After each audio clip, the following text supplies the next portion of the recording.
Alright guys, so in this video we're going to cover problems that have negative exponents. So I always like to start by making my exponents positive. So since I have 5 to the negative 6 and 5 to the negative 9, I want to switch them both to make them positive, to make them happy. So this becomes 5 to the 9th in the numerator, 5 to the positive 9th, and 5 to the positive 6 in the denominator, which works out to be 5 to the positive 3. I always like to think of it as a battle between the numerator and the denominator. Obviously, the numerator has more, so they'll win with 3 left over. And since the power is 7 or less, I take my calculator and get that 5 to the third is 125. Okay, for this one, again, I start the same way. So I see that this power is negative. So I'm going to move it to the denominator to make it positive. So I get 32 times, if nothing's left in the numerator, I leave a 1, times 2 to the third times 2 to the fourth, which gives me in total on the bottom 2 to the seventh because I add my exponents.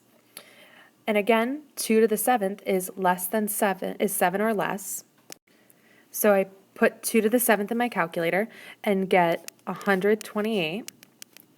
So right now I have 32, really over 1, times 1 over 128, which gives me 32 over 128. Both are divisible by 32, so I finish off by simplifying my fraction, giving me 1/4.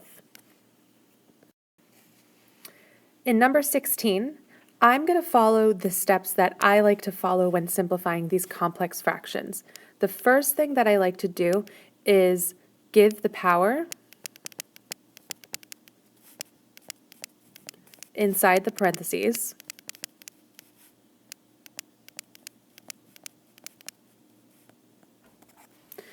Then I like to make all exponents happy, so make all my exponents positive.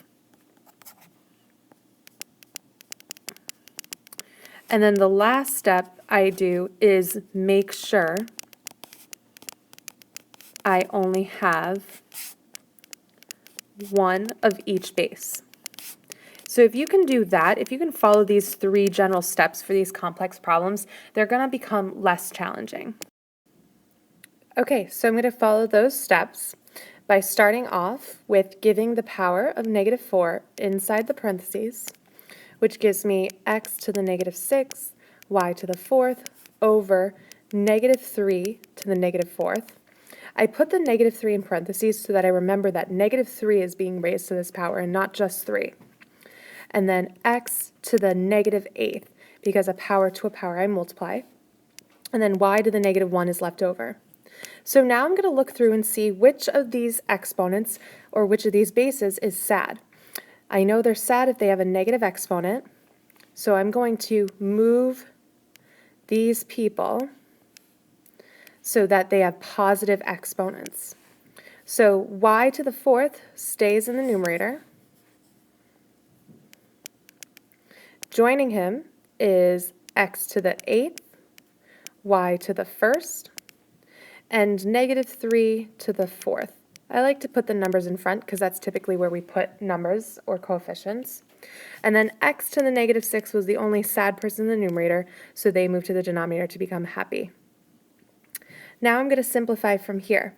So -3 to the 4th, anytime I have a negative raised to an even power, that makes it positive. So this becomes 81.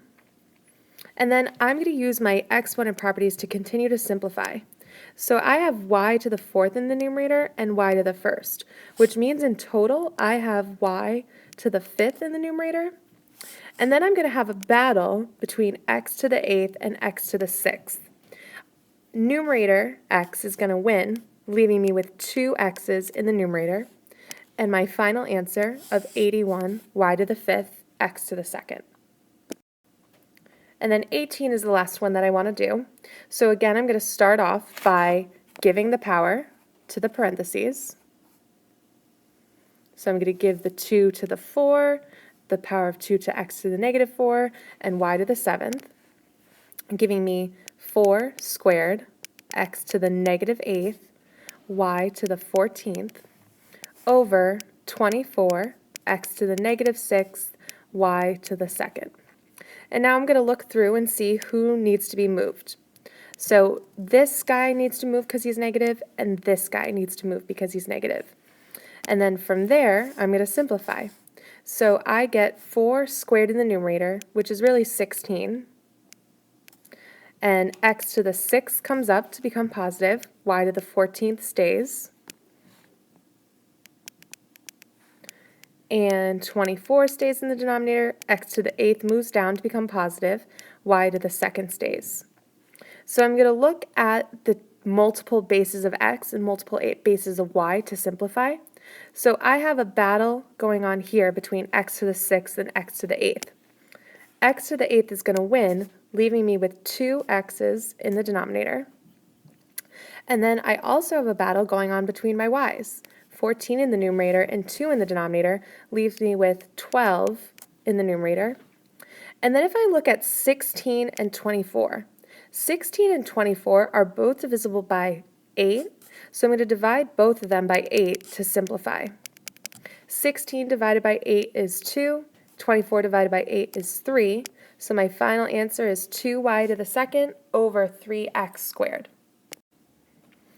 And if you watched this video, down at the bottom of your page so that I know that you watched it, go ahead and put a smiley face with no nose and a heart around it.